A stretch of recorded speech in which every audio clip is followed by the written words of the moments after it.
Throughout our negotiations with the United States on a new trade and security relationship, the objectives of Canada's new government have been constant.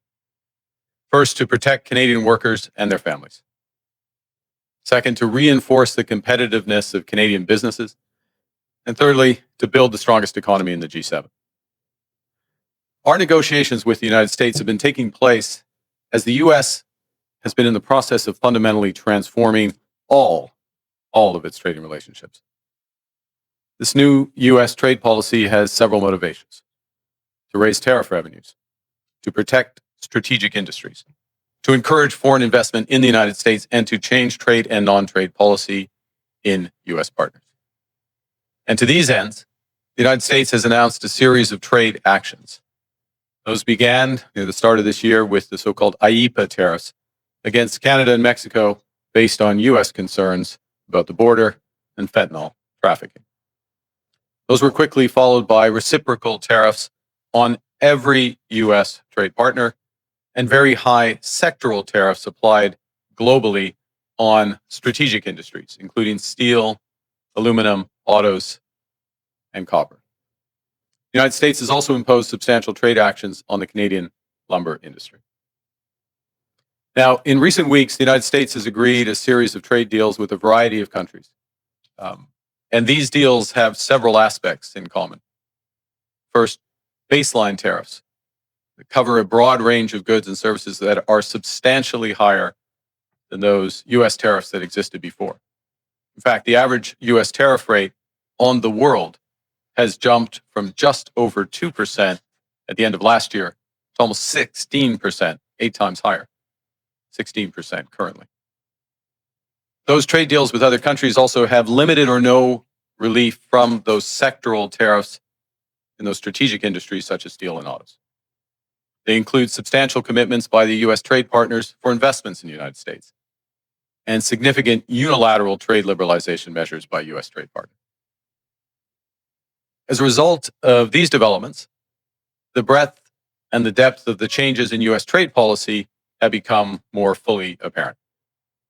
Specifically, under the new U.S. approach, countries must now buy access to the world's largest economy through a combination of tariffs, investments, unilateral trade liberalization, and policy changes in their home markets. Now, as in previous trade disputes, Canada has implemented a series of retaliatory tariffs. Their objectives have been to protect Canadian workers and businesses and to incentivize a negotiated settlement with the United States. Few other countries followed suit. In a positive and very important development earlier this month, just a few weeks ago, the United States reaffirmed a core commitment to our free trade agreement, CUSMA, by reinforcing that those Canadian exports to the United States that are compliant with that agreement, that are compliant with CUSMA, will not be subject to U.S. IEEPA tariffs. Now, there's a lot of acronyms in that paragraph, so let me try to summarize what that actually means. As a result of that decision by the United States, the actual U.S. tariff rate on Canadian goods is 5.6%.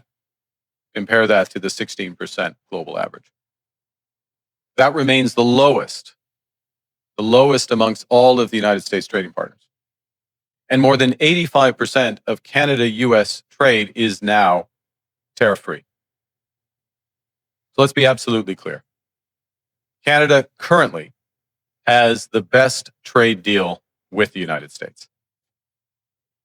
And while it's different from what we had before, it is still better than that of any other country.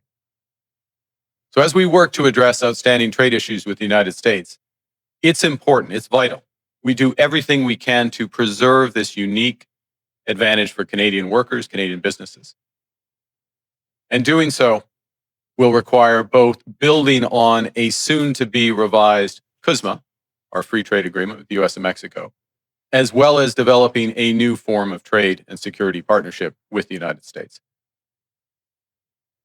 In this context, and consistent with Canada's commitment to CUSMA, I'm announcing today that the Canadian government will now match the United States by removing all of Canada's tariffs on U.S. goods specifically covered under CUSMA.